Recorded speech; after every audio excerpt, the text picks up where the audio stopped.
ఆర్యవైశ్యులకు అండగా కూటమి ప్రభుత్వం ఉంటుందని బాపట్ల జిల్లా చీరాల టీడీపీ అభ్యర్థి మద్దులూరి మాలకొండయ్య యాదవ్ భరోసా ఇచ్చారు. చీరాల ఎన్వీఎస్ అండ్ ఎన్జీఆర్ కళ్యాణ మండపంలో జరిగిన ఆర్యవైశ్యుల ఆత్మీయ సమావేశానికి ఆయన ముఖ్య అతిథిగా వచ్చారు. నిత్యావసరాల ధరలు పెంచి ప్రజలపై సీఎం జగన్ పెను భారం మోపారని మండిపడ్డారు. చంద్రబాబుతోనే రాష్ట్ర అభివృద్ది సంక్షేమం సాధ్యమని అన్నారు.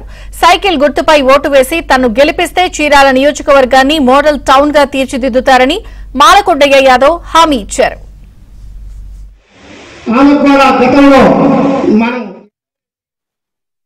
ఒకసారి మనం ఆలోచించాలి. ఏ ముఖ్యమంత్రి అయినా 9 సార్లు కరెంట్ రేట్ పెంచుంటాడా? అతను 5 సంవత్సరాల టర్మ్లో ఆర్టీసీకి 3 సార్లు ఛార్జీలు పెంచాడు, ఆస్తి పన్ను పెంచాడు, చివరికి చెత్త పన్ను కూడా వేసినటువంటి ముఖ్యమంత్రి కూడా ఉన్నాడంటే ఇతనే. అంటే వెనకటి రోజుల్లో ఎవడో చుట్టుకొని వేశాడంట, అలాంటి వాడు ఈ candidate.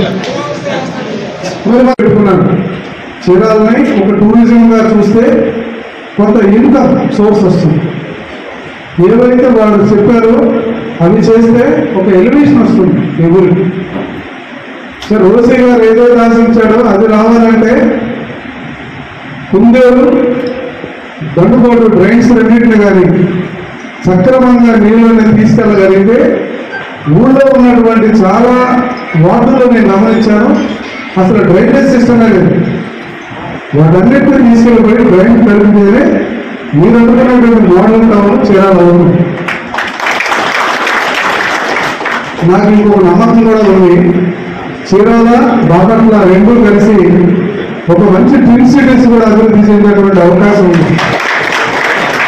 Chirala MLA, Bapatla MLA, Parchur MLA ఈ ముగ్గురు కలిసి ఈ ప్రాంతాన్ని డెవలప్మెంట్ ఖచ్చితంగా చేస్తారని చెప్పేసి నేనైతే మీ అందరికీ అండగా ఉంటా.